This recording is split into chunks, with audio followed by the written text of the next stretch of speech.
So we're doing this one without Red. I thought we were doing sound checks. Our sound check's done. We have to be efficient today because I have a haircut at 6. I want to try to get there earlier. I feel like if I get there earlier, I get maybe I like the lady that cuts my hair, but I feel like she'll give me just a little more. I don't know. It starts the interaction off with, I've bestowed upon her this little bit of extra liberty. I'll just sit there and wait, and I'll be ready for her. Do you stare at her and make her feel uncomfortable while you're waiting? There's not a huge lobby, and so I like to kind of not make her feel like I'm watching her. I don't want her to feel like she's rushed, but I like her to know I'm there, but I'm not there, you know? So do you pretend like you're looking at your phone, or what do you do? I don't ever want anything I do to appear contrived. I like it to look like it's coming straight from the heart. So I'll really try to find something fun to do. So I'll talk to someone that's waiting in there, or there's a new girl working at the front. So I'll talk to her, or I'll just find something on my phone. But I don't want to, if it looks like I'm trying to avoid looking at her or something, then I don't want that. Yeah, you want to avoid the awkwardness. Yeah, any awkward. I always am doing the opposite of whatever I think might be awkward. If it's awkward, I'm trying to avoid awkwardness.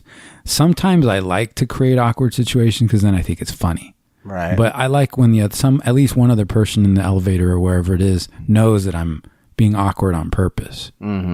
If that's not the case, then I know how we got. But the point is today we're trying to be efficient. So the sound check is what it is. I hope that, I hope my vocals are coming in. If not, Pierce will probably just there have been eliminate them anyway. Where I've had to eliminate really things important. that beige or red say because I think that they're off color or just, not as entertaining perhaps is what I'm saying. And I think it's just a good for everybody that I just erase it, Right. Heroes of humility, humility, humility, humility, humility, humility. This is not a charade. This is real.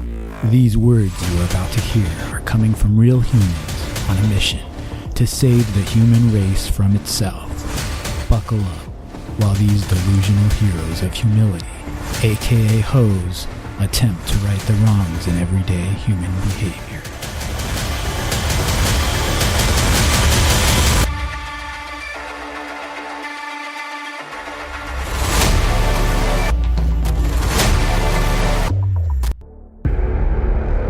And this is why Pierce edits the show, so he can have full control over the content. It's one of the lucky perks of being one of the originating founders. You were a founder too, though, because you were the one guy that said, yeah, I'm going to do this with you, man. Let's do it. Right. And I still appreciate that. So I still feel like I need to be, in fact, forever in my debt. I agree. In a way. Yeah. In a way. I mean, you paid it back a little bit with the tuna meal. Oh, dude, tell people how I treated you like a kid. And when you come to my place, you get the star treatment. I can't name all the ingredients. There's quite a few ingredients. It was pretty tasty. I didn't think it would be as good as it was, but it was actually pretty good. I think you're almost holding back a little bit because you don't want it to look like you're trying to pay me a compliment too much. But what I make people, let's be real. I put all the ingredients in there and you said, oh, well, I don't really like sauerkraut. I found that a little insulting because I'm giving you this sauerkraut it's very hard to get. It's very good for you. It's the real thing. It's organic. The sourest of the krauts. Yeah. And so I found that a tiny bit off-putting again. But here's the ingredients. So I like to use a fish or a chicken. So I start with a protein. I put a little slice of sourdough bread. I put a little bit of sauerkraut on that with a spoonful of sauerkraut juice because it mixes well with the olive oil, which I put on next. Got a lot of sour going on with the bread and the kraut. And then I put some, just a dollop of plain yogurt, Greek yogurt. And then I put a couple eggs. You didn't want any eggs with yours. And then I put some, sardines or salmon or tuna or chicken, and you wanted tuna. You asked where was I going to get the tuna. That was rude. I got it from... I thought you had a tuna guy. Yeah, like I'm just going to go get the tuna, like I caught it. Yeah. But it was still... I mean, we're only 6 hours from the ocean. I mean, come on, dude. I get some tuna from Costco. I have 2 different kinds. But anyway, maybe all that'll have to be cut. I don't know if it's entertaining. We'll see when we listen to it, and when I'm deleting things you say and then I'm listening to that story, maybe that's something else I'll delete. But thanks for coming out again, Beige, and we're going to do a show without Red, and we'll do the best we can. And we talked a little bit about, well, this is just going to be about something you've been doing in your life. I'm looking at Red's chair. It looks like you have a shrine to Red over here right now. It's like in memoriam of Red. We'll take a picture of it and we'll put it out on one of our channels, like social channels, so that people can see. It's kind of gloomy in here without Red. He's fine, by the way, but... Yeah, I didn't want to make it sound like he's dead. But the topic we were talking about, you've moved into a new place, and I guess you find that sometimes you don't always want to have human interaction. I know the hallways are a little narrow in that one area. It seems like there's an angle in the hallway, and then it comes into... When we just put my new place on blast. Okay. Well, we were moving in there. Somebody was walking by us, and I thought, well, this will be a good time to say hello, because it's always the first exchange that could set the dynamic for the rest of your stay there. And if you have a negative interaction with one of my neighbors, then that could adversely affect my stay there. So you need to take me into consideration when you're interacting with my neighbors. That's a good point. When you go to somebody's place and they live among neighbors and you do something awkward, now guilt by association, that could fall onto you. Yes. So luckily she saw, a very charming and was very kind and gracious. I let her pass. I was expecting the word handsome to come out of your mouth, but go ahead. Well, I mean, anyway, so I was trying to be I was cognizant of that. But it's funny you say that. We never talked about it, but I was aware of that. I thought I got to be on my best behavior so that Beige has a good first impression. That was my thing. How did that interaction go? Because I don't think I was present for that interaction. She just smiled. I could tell she was in a hurry. So that's the thing you have to tell. Is somebody, are they going to talk, or are they interested in, more than just, oh, pardon me, or maybe the next step is a hello. But I could tell. I read the hallway, and I read her nonverbals, and then that's how I said, okay, well, I've got to be in congruent reciprocity with what she's doing. That way, Beige will seem like he's a put together fellow. Right. He doesn't have weirdos. Yeah, that is a first impression potentially. I know with me, it's like say you're going down like the hallways where I live. You're going down a hallway and somebody's coming towards you, and these are long hallways. So you can see this person, 20 yards away, and it's you're almost like having a duel, it's like you see this person a long way, and it's just like a one-on-one, and you're kind of coming up to each other, and you have to gauge, like, does this person want an interaction? Like, I take a look at this person and kind of see, okay, do they have a smile on their face? Yeah. Are they going to want to maybe offer a, hey, good morning, or a hello? Right. Because I myself don't want to be the first one to do that. Oh, interesting. So I'm reading the cues from this person to see if they want to engage in a good morning or hello. And there's one guy in particular that I'm like, this guy is not a good morning guy, So now every time I see him, it's just there's no communication because I've sized him up. Okay. Yeah. And what's weird about that is if you set a precedent now with him in particular, right? Like, that's our thing, is we just walk by each other and we kind of avoid eye contact. Okay. And we don't say anything to each other. So I feel like if I were one day to be like, oh, hey, that would be out of the norm now. Right. And now he's going to be like, what's wrong with this guy? Yeah, that's not how we do things between him and I. And I will say that, me personally, you probably don't do this because I think we're somewhat different personalities, but when I'm walking, good and bad, like one's a good personality, one's a bad person. No, just kidding. Go ahead. Yeah, I didn't say who's what. I appreciate you seeing that in me. Yeah. And admitting that. No, but I'm walking, if I'm walking towards the elevator, I can hear like another door opening in that corridor way in advance. And I know this person is like, everybody funnels to this elevator. So I know there's going to be traffic at the elevator. So I will admit there have been times where I've like slowed my pace or like pretended like I forgot something in my apartment, turned around and then came back because I just am not up to like any human interaction. You don't feel like it at that point. I just don't feel like it because now you're obligated for a pleasantry potentially, or now you're stuck in an elevator for, 20 seconds, 25 seconds with this individual. It could be 20 long seconds. I don't know what to say. Right. I don't want to say anything right now, and then it's just awkwardness. Yeah. And the way the elevator is now, every once in a while, like something's wrong with the elevator, and when it opens the door, it opens like super slow. Oh. So you're sitting there and it it closes the door super slow. Like if it stops at a floor, it takes 30 seconds for the door to close, and you're just like sitting there like, oh my gosh. And in the meantime, like I feel the pressure to say something because you're two individuals and you're just kind of like, it's like an awkward silence, right. And some days I'm just like, I don't want to deal with this, man. Yeah. And you're kind of, you have the makings of a psychopath. The reason, a pathological, is you have the makings of a hero because you want to try and make the mood and the vibe and everybody feel copacetic. So to do that, you kind of want to fill in that void, but you don't feel like it that in that moment or that day, or you're just not feeling it. So I see what you're saying, why you have these tactics where you might just avoid that elevator ride. And I remember that the hallway is long. You could see somebody from far away. Mm-hmm. Do you ever go so far as to look at the peephole before you go down the hallway to see if there's anybody? No, but I did put up a ring camera. Wow. So if I am inclined, I can just go to like live view on my ring camera. You've got to be the only person in that hallway that has a ring camera, I would think, because that. No, there's a few of us. Oh, really? Dude. Yeah, there's a few of us. Wow.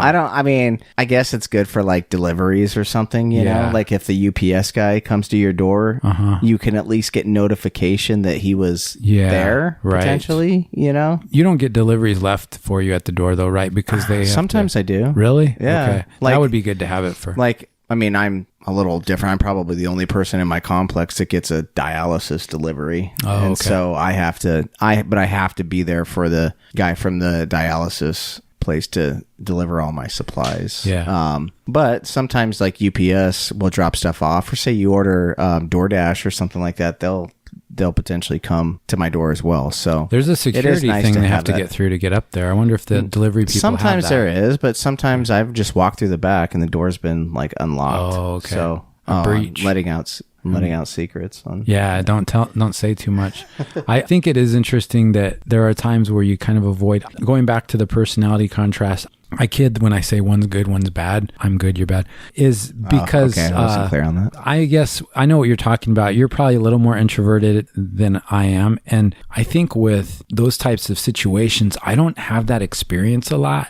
You never get to the point where you're like, somebody's around and you're just like, I don't feel like a human interaction right now. You never have those thoughts? I only have that thought if I can tell the person isn't going to be a fun hang, even if it's for like 5 seconds. And that I feel that I can dial in on. And if I can tell that's going to be the case. The aroma, you pick up like a certain aroma of the. You know what? You mentioned a smile. I noticed people's, if their eyes are shifty, or let's say they're walking way down the hallway and they're fixated on the same exact... Or they're looking down. Yeah, they just continue to look in one direction for a long time. I think, okay, there's nothing wrong with that, but that's not going to be a good hang. Well, those are the nonverbal cues of like, I'm not... That's what I'm saying, like sizing somebody up and being like, okay, this person's not making eye contact. Right. They're looking at the ground. They don't want to interact. Yeah. And so if I pick that up, I'm not going to be like, hey, buddy, good morning, And you know what's funny is when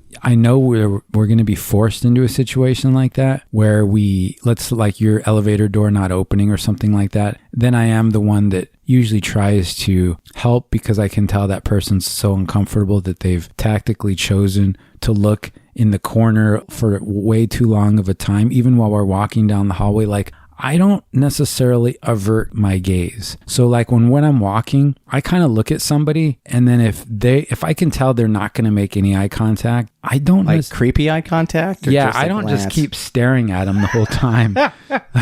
But I do notice that if they're not going to make eye contact, then I'll kind of look away. But I don't look away real far. Mm-hmm. Like if somebody's looking really far, you can move that if it's in your way. I have items set in our studio that prevent any kind of catastrophes that could occur from Beige, because they're just in my area, which is weird. I mean, Red's is pretty clear over there, and it's because he spilled some things. I've gotten, when he leaves, I find things on the floor. So wow. But anyway, if I see somebody's eye contact and it's way off from where I'm going to be walking, then I think that person's way different for me, because I'm also kind of looking to see, well, are they going to shank me? Do they have a sword or throwing stars? Hyper vigilant here. Yeah, I'm vigilant, dude. Yeah. And I'm just watched Kill Bill right before this, and you're like, all right, here we go, Yeah, you never know what could be going on in someone's mind or what kind of weapons they could be carrying. And I'm always thinking, okay, let's do this, bro. Yeah. Let me be ready. I'm going to look at you a couple of times. Right. You blade your stance as you kind of come up on them a little bit? I come up to them and I'm like right up against the wall, like shimming down the hallway. Good morning, sir. Yeah. No, I just kind of look at people a little bit though. And if I can tell they're not going to look anywhere near my direction, then I don't make it awkward for them. But if somebody's going to look up, I've also noticed this, like when I'm out for a morning walk, there are some people that they'll look at you even though they're really far away. And then I'm like, oh, okay, that person's probably somebody I'm going to need to say hello to. Yeah. So then when we get close enough, if they don't seem like that kind of a person, then I'll just give them a nod. Well, there's this guy on TikTok that his whole profile is him doing videos of like creating awkward situations. And like one of them is like in the elevator and he's like just like starts singing or something. Or then he's like, people are texting. He's like, hey, who are you texting? That's rude. What are you looking at? You know what I mean? It'd be you're just texting right here in the middle of me, where we could be having a nice conversation. Right, yeah. Oh, what are you guys talking about? Yeah. What are you guys talking about? That's good. That's funny. That gives me ideas. Yeah. So that's just. I like that kind of humor because it's taking and it's funny to see how people react, because the most awkward encounter that you have with somebody, irregardless of what you're saying or doing, people will still try to be like laugh it off and be like just play it off. But when they leave, they're like, oh my gosh, what a freak that guy was. I was with some family and friends, and one of our family friends, we were doing a hike and we were coming down from the hike. And unfortunately, if he hears this, I apologize, buddy. It was funny to me because there was some guys coming up the hill. We were coming down and they didn't have their shirts on. And he said something to them. And I was like, dude, nice, what do you nice pecs? No, he said, what did he say? It's time for some UVs on the ABs, huh? And I was like, that's pretty witty, dude. But I'd say sun's out, guns out, right? Yeah, was, he had said that to a couple other people. They were way up, but he had to, he picked something different to say to this guy. So I don't know. That was just, what was their reaction? They made me think of it because they did what you just described. Yeah. Like they just tried to laugh, even though it wasn't funny per se, exactly. But it was just kind of like they didn't know what to do, Yeah. And that's funny too, because if you don't know what to do, it's funny to watch somebody like try to make an abnormal situation normal. Yeah. Right. I guess if I laugh, maybe that'll be like, exactly. Oh, I'm kind of in on it. Yeah. Like I don't want to make this guy feel bad by calling him out on his aberrant behavior. Yeah.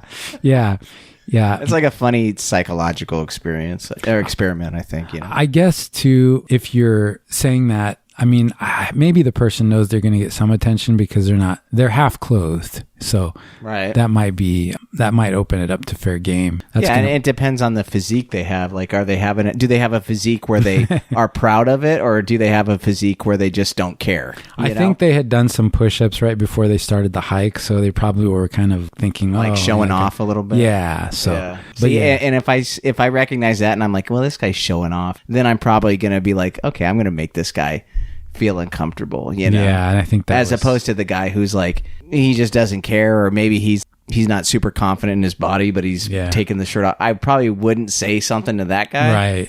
But the guy who thinks he's Mr. like Olympia coming up, then it's probably like, I'm going to mess with this guy. Yeah, that's probably a little bit about what he was doing. So I apologize. Yeah, I still feel that I hope I don't say anything off-putting, as we were saying earlier, but I had my salmon about 30 minutes ago, and I can tell the blood has still not fully gone to my head. It's still going to all of my digestive processes. Okay. So I just thought I should disclaimer first. Thanks for letting us know. But I just came from the theater, and you want to talk about trying to move in and out of tight situations. If you have to get up, and I hate doing this, so I always try to make sure I use the restroom before, but if you have to get up, the theater, and this is why I almost wonder why I go to the theater, because if I watch it at home, I can just I can pause it. Right. And you have that nice Samsung TV now, the one that actually works. Well, this is a LG, but I got rid of the Samsung. You got a TV that works now. Yeah, I got a TV that works, and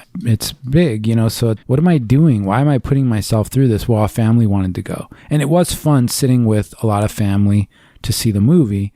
When a guy like you doesn't partake in the concessions. Yeah, I don't. And that's a big reason why a lot of people go to the movie, so they can get the concessions, and they don't have the salmon at the concession counter, so you're gonna pass. Yeah, I'm gonna hard pass on that because I don't know what they put in there. I don't know what their ingredients are. Oh, it looks like it's simple popcorn. Well, who knows what they put in there? Right. The cheese is just orange is an ingredient. It could be all kinds of orange color, toxic stuff. Yeah, I don't even. And who knows what you're sitting in? Yeah, that's another thing, dude. Who knows? Those chairs, I think they've gotten better because back in the day, those chairs were cloth. I don't know if you remember, I'm saying back in like the 90s or the 80s, like the chairs were like cloth chairs. Mm-hmm. So if somebody's nasty, that nastiness is going to permeate the material. It has nowhere else to go. Exactly. Yeah. And now the material's soiled. Yes. Or say they have bed bugs. Oh, can you imagine, dude? That's how bed bugs get spread. Yeah, that would be horrible.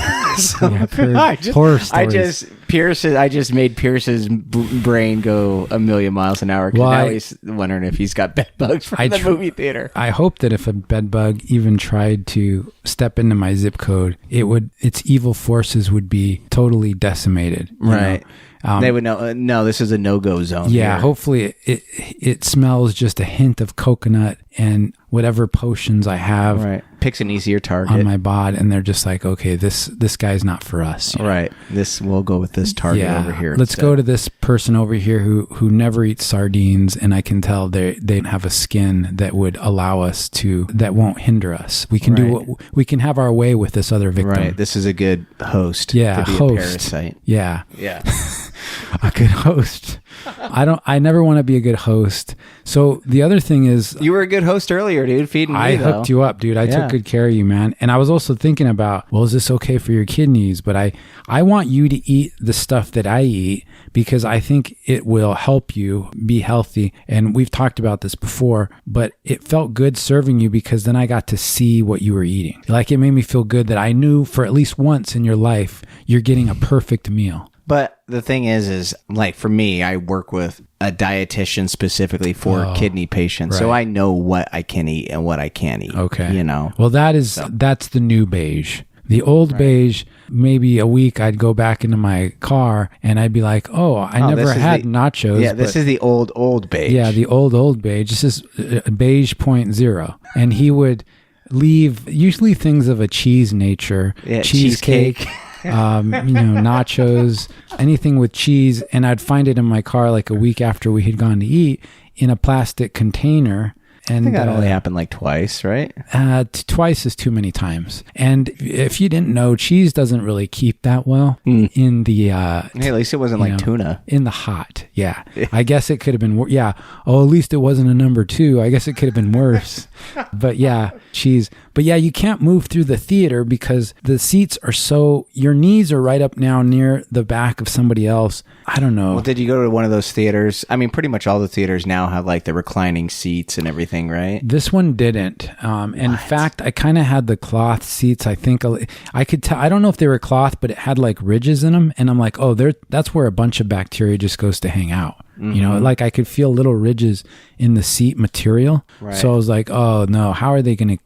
So I try not to think about it. That's where the bacteria pools. Yeah, right, exactly. Yeah. And now, is it going to find me? So one of the little ones that was with us in our family, we went to see the new Spider-Man movie. Okay. And I do want to say some things about this movie, but my little buddy sitting next to me, I love him to death. But he doesn't sit still, man. So an occasional foot touching the pants. That's, you know, how that is just not kosher with me, man. So I was kind of trying to move over a little bit so his little feet wouldn't be rubbing up against me, because maybe he walked into the restroom, you know, earlier that day and stepped in. Cross-contamination from the shoe, exactly. Basically. Yeah. But anyway, that movie, dude, I'm telling you, I'm not down with all these superhero movies, okay? I'm just going to say this. There's a little much, dude. They've gone overboard. It's gotten too goofy. I mean, I know I probably said this before, but okay, Superman, and I don't mean to sound partial, but okay, this is a fantastic idea. It's so cool that now it's being memorialized in a movie, but now it's like Cockroach Man. It's just, and I'm using an extreme example. There probably is some superhero named Cockroach, but there's so many, dude. So this Spider-Man movie and the last one I saw, I don't know if they were in the right order. The last one I saw may have been Homecoming or No Way Home, something like that. This was so good. The movies, like the Spider-Man movies, they have heart.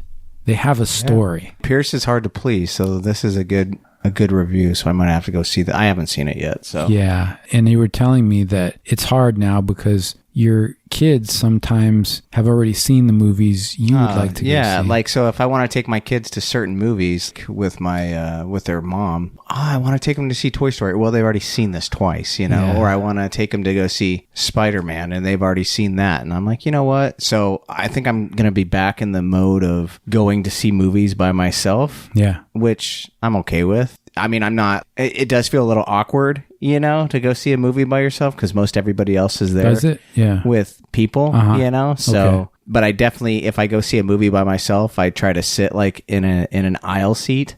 Okay. So it's not super awkward. If you sit in the middle, then it's like, hey, can you move so we can sit next to each other, you know, like.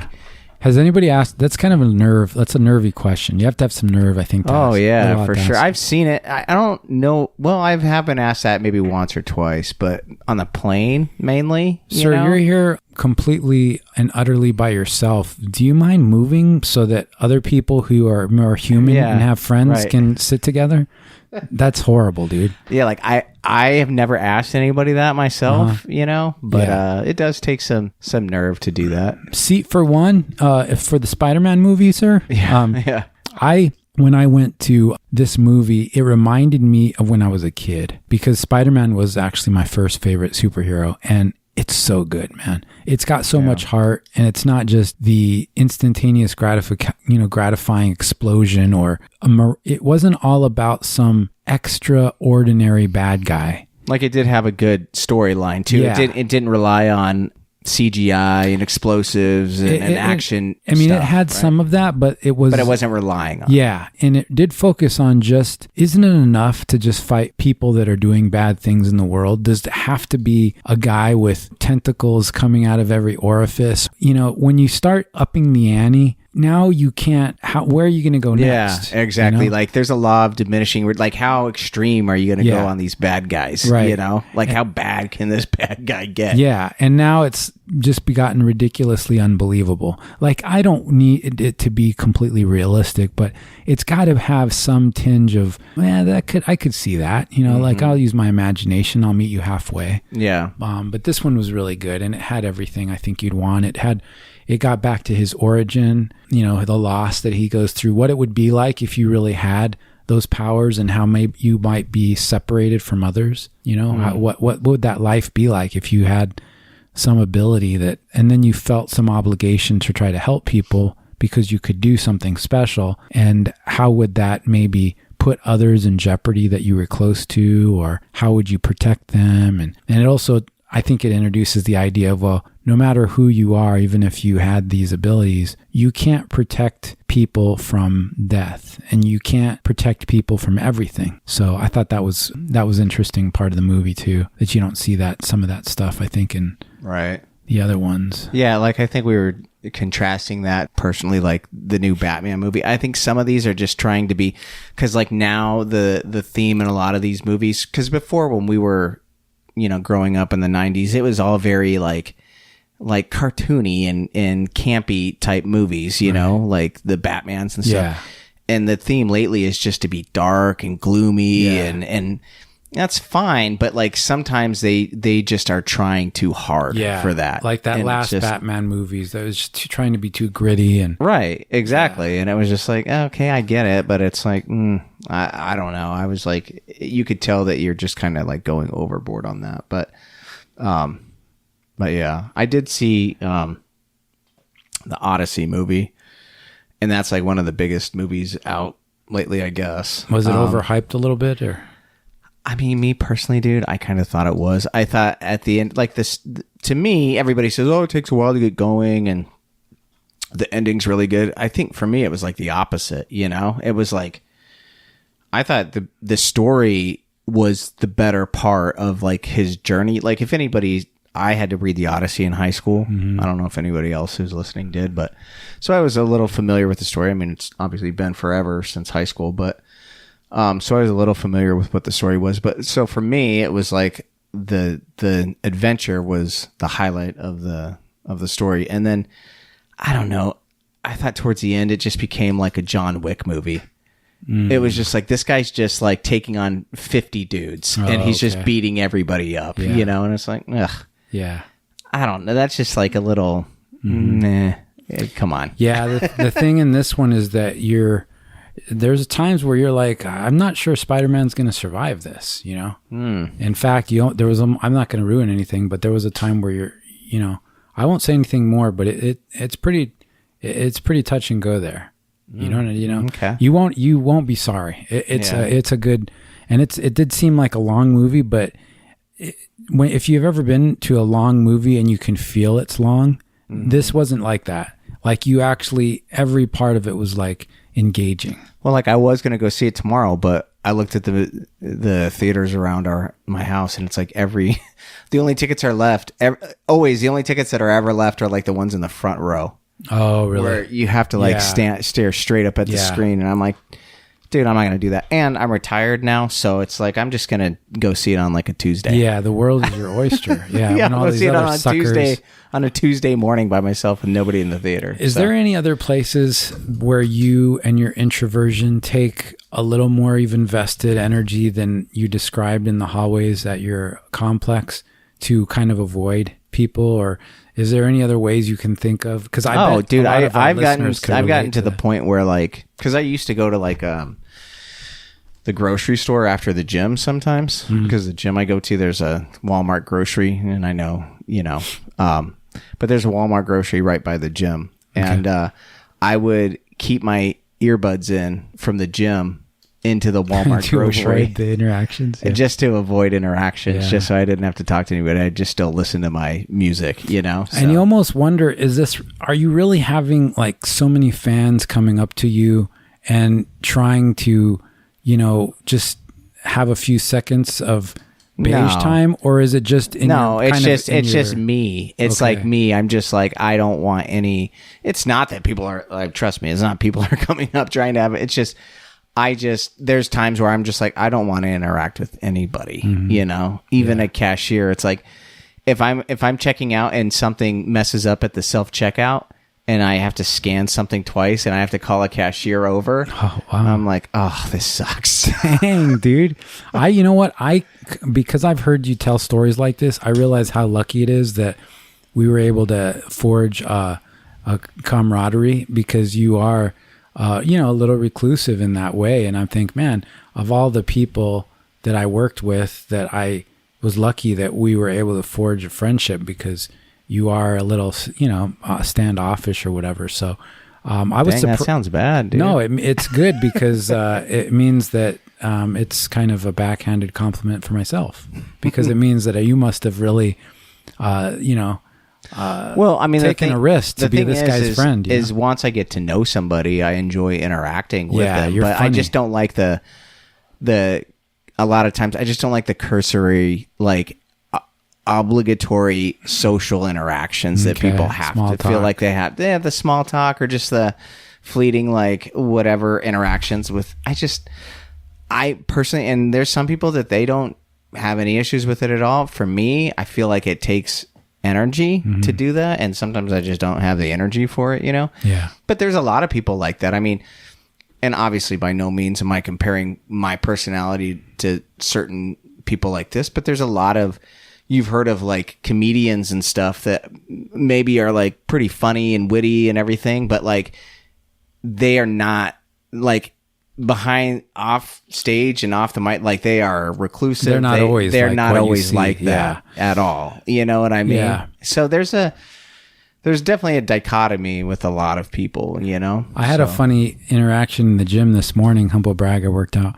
There was like a lady, and she has an office that's connected to our local gym. There's like a room attached to the gym area. And she goes in there, and I don't even know what she was doing in there on a Saturday, but she opened the door, and I had my hat sitting on there. It's a beanie hat. Does she work for the gym? Yeah, she works there. Oh, okay. But it was just hanging on the door, and like I had left it there because I was doing lunges right there, and then I went to a machine that was right next to her office, and so I just left my hat there. But she was opening it, and I said, "Oh, sorry," and I kind of laughed, and she didn't even say anything. So she then closed as she was coming out, she dropped my hat on the ground. So then she had to hang it back up. And actually, that's when I said, "Oh, sorry," because I thought, well, this, but she just didn't say anything. And I was like, this lady, she's odd. Like, I just thought that was odd because I said something to her and she didn't respond. And I thought, and then. Did she have earbuds in? No. And then, but I don't know. I've seen her in there before, and she's a little odd, I guess. But see, that's the thing. It's like she may have a job. I mean, obviously, just do the physical location of her office is she's going to be around people pretty regularly. Yeah. And so you kind of are forced to not be that way. You know what I'm saying? Yeah, like there's a difference, saying. Like, because growing up, I had customer service jobs or retail jobs. And like I worked at this retailer, this clothes retailer before. And when I initially started, I was cashier, and like I worked in the men's clothing department and everything. And a big part of that is interacting with people, with customers, and having to do the small talk and having to be polite and all this stuff, And there was times I just didn't really enjoy that, but I still did it because I knew that was an obligation of the job that I was doing. Yeah, you kind of turn it on a little bit so right. that you can be on for people. But then eventually I transferred to like the receiving area, like where the trucks are and stuff like that, and I didn't really have to and then deal with go back the public. I could go back to my raging introvert my hermit cave. Yeah, that's good, man. Yeah, that's good. I'll say stuff to people. I say stuff. I'm probably the kind of guy that if we didn't know each other, you'd be like, but then you'd have to, and then we'd end up liking each other, and that's probably what happened. Yeah, I think I happened at work, and I was like, well, because we didn't know each other. Yeah. For the first few years that we worked in the same place together. Yeah, I guess because we were in different. We were in different groups. Yeah, but when we got in the same group, we ended up getting to because. Yeah. With our jobs, you were kind of forced to work together as a team, and just being in that environment, we get to know each other, and that's how we ended up becoming like really good buddies. So. I remember you had like maybe your hat on backwards and some glasses, and you're like, man, this guy's so cool. Well, who is this guy? I was thinking he's kind of like hip, little peacocker, little peacockerish. Oh yeah. And I said, I was a threat to your domain. Well, I came right in and I asserted my dominance, and I just said, "Hey man, what's up?" You said the alpha's here. What are you doing? Alpha's here. No, I kid, but I just remember you, and I was like, right away I said hello, and I could tell, this is a guy that I'll get along with, and he's a good guy, But it was, I I like greeting people. I like making people feel comfy. And I can make friends with just about anybody, but I definitely have my favorites, you know. Mm-hmm. And there was probably, and what was cool about where we were is that it was such a huge place and there were so many people. You could find people anywhere. Right. But some people aren't that lucky. You're in a small office. Mm-hmm. You get what you get. There might be like 2 or 3 people and they might be in your, you know, in your working environment. Right. And you don't have a choice to be like, I'd rather hang out with these guys over here, you know? Yeah. I like that. I think the cleaning guy is more my style. Dude, I honestly, that's no joke. I made really good friends with the custodian at our old job after you left. Really? He was like he's still one of my really good buddies. That's cool. Yeah. And I go golfing with him and everything. And that's it's like, cool. I mean, that's the thing. And it's like, he's a good dude and in no way, you know, I mean, I don't care. Honestly, I mean, the way I am, if you're cool, you're cool. I don't care who you are. I don't care what your story is for the most part. If you're a decent person, if you're fun to hang out with, that's all that matters, man. I was leaving the office late and I always see the staff cleaning and I always, I like to, there's one of them, there's this one girl and I say hi to her and she's always so pleasant. And it's just, so I always say hi and I always feel like that's so cool because whoever she engages, I like to leave that. I like to do that. Like, I feel like sometimes I'll even make sure I'll be a little more aware of it. Like there are some, you know, when you throw a smile out there or a greeting, it does make the world a better place. You know, I know it's not like you have to go out of your way and do that all the time, but if you're going to be right next to somebody and you just say, but somebody like her, it's like, you know, obviously with her being a female and you being a male, that changes the dynamic there a little bit. But like, you know, if she was a guy or something, it'd be like, hey, you want to go grab something to eat together? Yeah. You know what I mean? Yeah. Just because I think you're a nice, cool dude and I just want to hang out and like get to know each other as friends, you know? So, but obviously it's harder to do that if she's a female, you know, so. It was interesting. I just noticed that she was so positive, even though she was there from probably like, you know, 6 to 8 at night or something every night. You would think that she was having a blast. That's what, like the way she would greet me. And it always made me feel better, even at the end of the day. And I just picked up on that. And I'm like, I hope I do that with other people. Well, and what I've come to find out too, is that your outlook on life has a big effect on, you know, the way that you feel and the way that you look at life. I mean, there's people that you may see them on the surface and be like, oh, they have this but they are happy, or they're projecting that they're happy, or they're having a good time, or they're dancing or singing or something. And it's like, what could you be happy about, you know? And it's because maybe you're not appreciative of what you have, or you're miserable, that you're projecting that onto somebody else, and they're just loving their life and enjoying their life. And maybe they don't have this great job and this huge house and all this thing that everybody thinks that they need now, but they still are having a great time, you know? Yeah, I think we probably overestimate the variables that are required for satisfaction and happiness. We put too much of an emphasis on monetary stuff. Yeah. You know? I was leaving the parking lot in this work area that I'm at, and I think a block or two down, there's a place that tries to house or assist homeless people. And so I see some people that are vagrant and homeless or down on their luck, or maybe they've made some bad choices. But in any event, people that are struggling, and it's hot right now. And when I see this and I leave the office, it is a real buzzkill, man, because it always bothers me how it is that I can just get in my air-conditioned vehicle and then drive away, and they're out there trying to live. So it started to bother me so much that there's been a couple times where I'll do something like, and this last week I just went ahead and went to the Circle K that was right nearby. I tried to pick out whatever I thought was the healthiest food there. So I didn't want to give... Dude, don't feed a homeless person freaking quinoa, please. I went and got a jar of sauerkraut, and no, I'm kidding. Tuna. No, but I got, so I found some sunflower seeds, a hoagie that had some, it looked like it had real protein. It was wrapped. Mm-hmm. And then I got them a big gallon of water. So I came out, I went back to get it. I don't mean to sound like, I'm not trying to sound like I just wanted to share this experience because I went through kind of an existential thought process. It was leading up to this. I was just going home every day feeling so bad. And so when I was leaving, there was this girl in the parking lot and she had a dog and I thought, man, so I came back to bring it to her and she was gone, like completely. And I was like, how did she completely disappear? It was weird.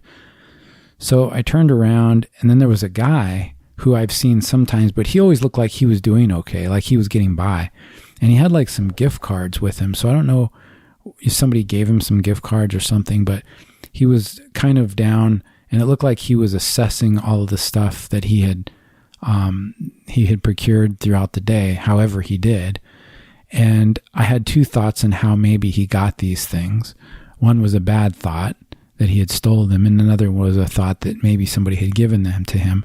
But when I was at the Circle K, I was chatting with the guy at that checked me out, and he said, don't feel bad for these people. They come in here all the time and they're always stealing stuff. Always. And he said, so, and they've made their choices. And I thought, man, that's a gloomy perspective, but he's dealing with that all the time. Mm-hmm. So it's coming from that experience he's had. So when I went and gave this stuff to this person, I remember they kind of really didn't say anything, and it looked like he was able to, but he just didn't. And I wasn't expecting like him to say thank you or anything. I just felt good knowing that he had some clean water that night, when he was going to bed. But he didn't say or anything. It was just kind of weird. And then it was so dumb because I had a bag and I thought that my receipt had been put in there. And you know how funny I am with my receipts. I don't like any of my information because it has like my car. So I had to walk back to my truck, and then I walked back and I said, "Oh, excuse me." I had to take the bag and I had to look in there to see if I had gotten my receipt. And then I took the receipt out and it wasn't in there. But I was kind of off my game because I was a little bit flustered by what an awful situation this is. Mm-hmm. That there's this person, whether they're asking for any help or not, whether I'm giving it or not, the whole thing is awful. Well, it's just sad in the sense that that is somebody's life. Yeah. Even if they chose it or if they didn't choose it, the fact remains is that that's somebody's life, right. And that's a sad state of affairs. And it's like, do they have the frame of reference to know anything else? That's the question I always ask, is like, this person that's on the streets doing this, do they have the frame of reference to know another life? And if they do, how much more does that make them in despair and sad if they have that contrast in their mind of knowing how bad things are for them right now? Maybe they can kind of maybe one of the ways they cope with it is they don't contrast it so much. They don't have that frame of reference that you're describing where they realize how bad it is. Exactly. I mean, there's a big difference if that's kind of all you've ever known. Yeah, because I did hear a couple of them talking one time, and there was somebody that came up and was trying to talk to them about how to get out of that situation, and one of them was saying, that they have a place to stay. They get what they need every day, and they figured it out, and they kind of preferred that lifestyle. But I mean, that wouldn't be, I wouldn't suppose that to apply to everybody, but that was at least his situation. So I don't know. But everybody prioritizes different stuff, I guess. I mean, those people probably prioritize freedom because you don't have the responsibility at all, right? Yeah. You're on the streets. There's really you've given up responsibility in a lot of ways. Yeah. So you value your freedom and zero responsibility. That's super important to you, maybe probably too much so, but then on the other hand, it's like you have people that maybe they live in a big fancy house or they have all these cars, but they are stressed to the max because of debt, because of maybe they're working in jobs that they really hate. You know what I mean? They're not as free. Maybe. They're not as free, really. Interesting. But they are not living on the streets, and they're sacrificing another thing in a way, if that makes sense. But it's obviously more socially acceptable to sacrifice the freedom and stuff so you can have the debt and the everything and be stressed. I mean, that to me, I don't know. I maybe I'm going off on a tangent, but to me that kind of seems like the way of the modern world is that we accumulate all this stuff, all this wealth, and we just live this life of stressful occurrence to stressful occurrence to maintain this lifestyle. Well, dude, so you just hit on something that was going to lead me into one of the final topics of our show for our segment, what we call Scam City, because I came across 2 scams. And, I don't like to, I don't like to like make a big deal out of this, but before we leave, I'll show you, I've got a new ride in the garage. I didn't even tell you. I got myself a different vehicle. Dude, what? I know. What the heck, dude? I've been here for hours. I know. This is the first... I feel bad because I don't like to make a big deal out of it. And I guess I just didn't think about it. But it's a 2026 Santa Cruz Hyundai, and it had the bells and whistles. And so is that why your truck was parked on the road? Yeah, well, I had to move to go to the theater, but no, it's just... Okay, all right. But when I was getting a deal and they were giving me a pretty good deal, I went ahead and took one of their finance offers because they gave me a $2,000 rebate off the top price of the car. Now, when I go buy a car, all I'm interested in is what's the cost of the car. I'm not interested in any kind of a monthly payment or anything like that because I don't lease my vehicles and I would rather just drive it into the ground. So I got this thing because for a few reasons. One is it was sitting in the showroom. So it wasn't sitting out in the sun, and it wasn't being driven. They take them on test drives, of course. And this one hadn't been going through that. So I was like, okay, it's a sweet looking ride. It's what I would like. And it hasn't been defiled. So did you trade something in? You traded. I traded in another Hyundai that I had. Okay, all right. And the top blue book for that car would have been $4,000. I would have been getting top dollar for it. Okay. They gave me $8,000. Wow. Yeah, and that was part of it, but it's also because I've gotten like 5 vehicles from them. Okay. And not just for myself, but for family and stuff. So, geez, here I am. That's okay. That's not just your fault. Beige almost broke something again. No, I'm just kidding. I did. Oops. So anyway, I got this ride, and I'll show it to you before we go. But it's like, I don't know, it's just nice, and I was lucky and blessed, and I got a really good deal on it. And because this is the last year they're making them, they had, I probably got even better deal. They just want to get rid of inventory pretty much. Right? Yeah. So, anyway, I digress a little bit, but getting back to the $2,000 rebate they gave me if I financed it. Now, here's what you don't know about when you finance your car. Maybe you do, but this is some of the bad stuff. The dealership will basically sell you the vehicle and they own your financing loan. They own it until they give it to a bank. And to give it to a bank, they're going to get some kind of a kickback for referring it to them. They're also going to send your information like a shotgun to a bunch of different creditors. So now what that does is that exposes a bunch of your credit information to different companies, and then you're going to be getting communications from these different people, and they have to tell you when they turn you down.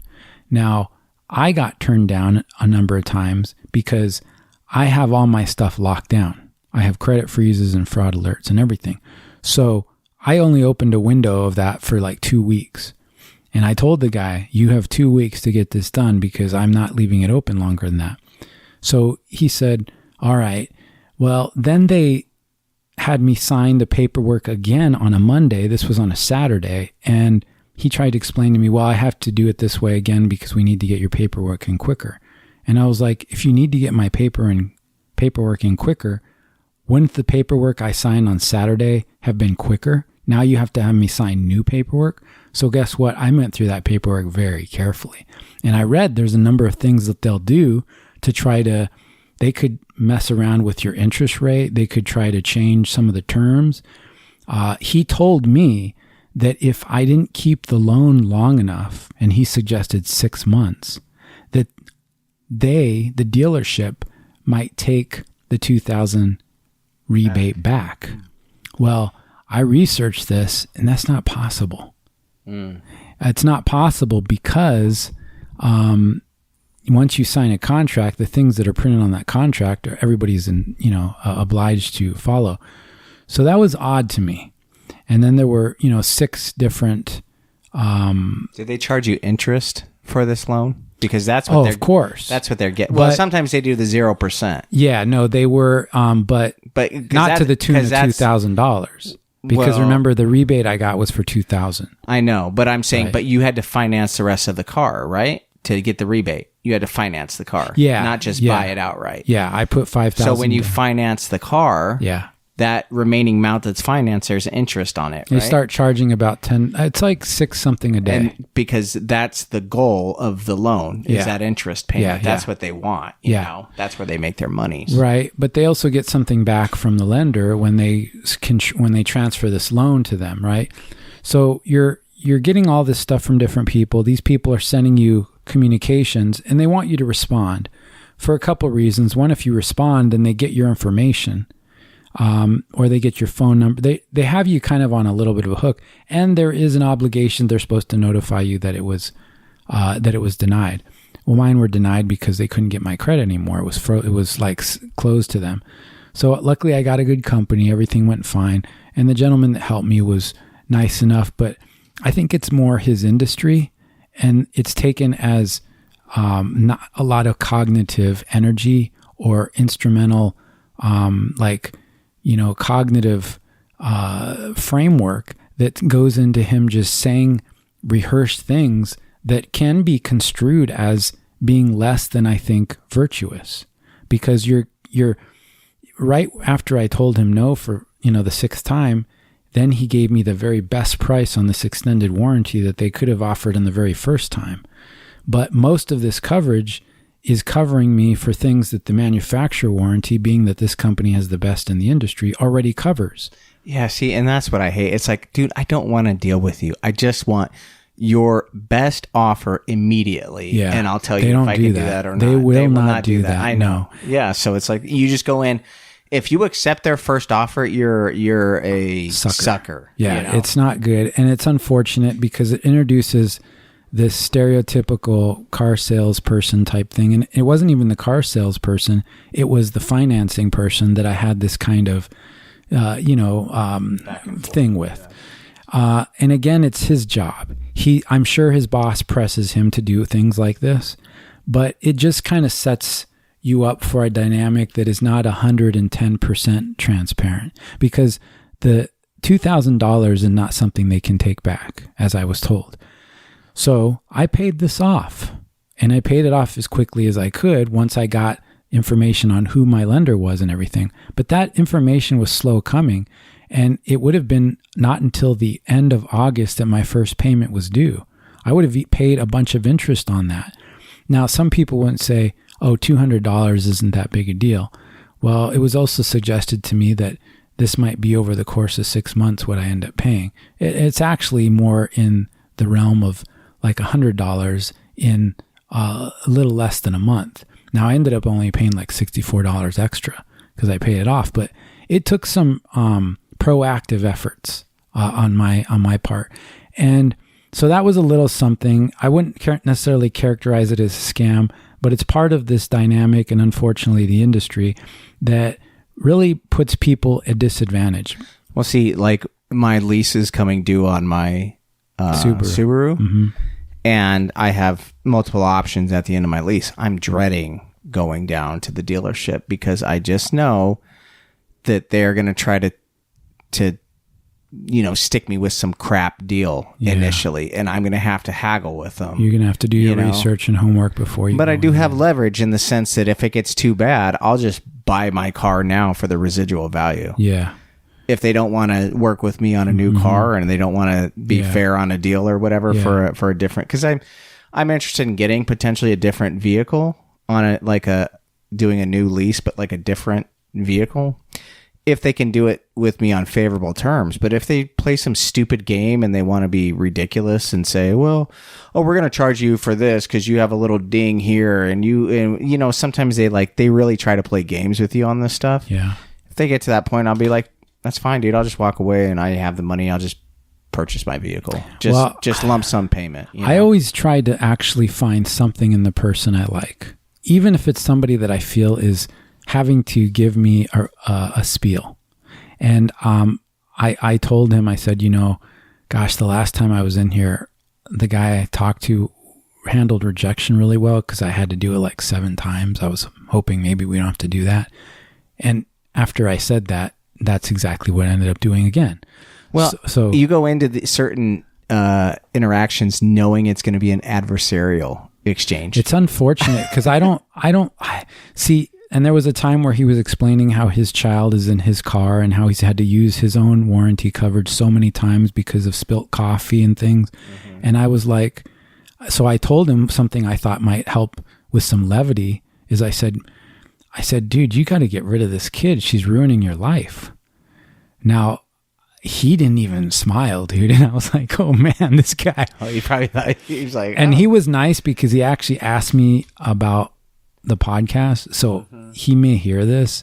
But again, it's nothing personal. It's just that I understand it's probably difficult, but see, even in my job, dude, I've always got to try, and I've got to have a real connection with someone.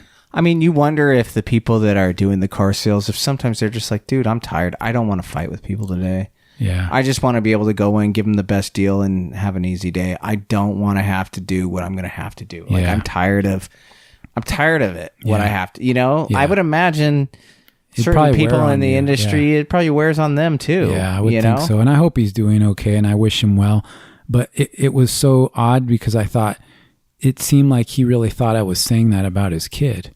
And I was like, dude, I'm just saying that. Did you say like, dude, I'm just kidding? No, kidding. Maybe I should have, but sometimes you have to. I don't want to pick on him. Some people don't have that same.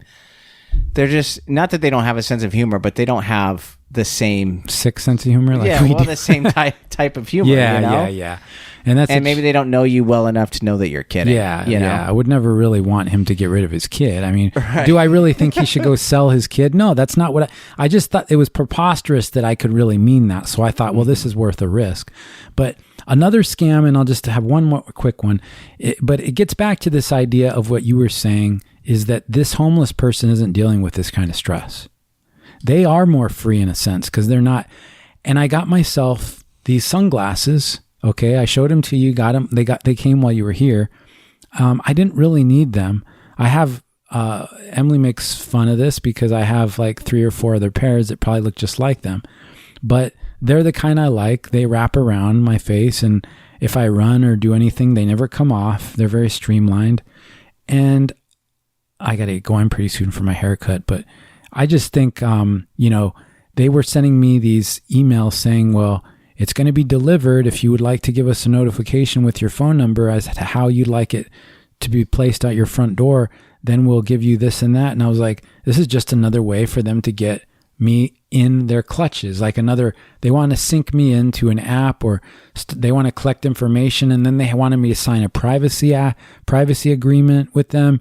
And I was like, just to get something delivered, like right. I bought and so that's another scam. Well, dude, when you sign up for certain things, you'll have to definitely check like the check boxes that you're checking, because they'll default to check that you want to receive like notifications and correspondence. Yeah. Like that's default checked all the time. I love when they have that box that says reject all.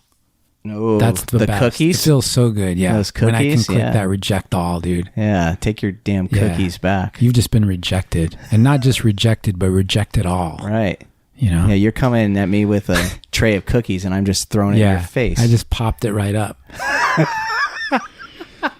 Yeah, I like to get there early, man. I want this is a shout out to Maddie. I'm not going to embarrass her by saying the name of the place, but you're the best in the biz and I appreciate it.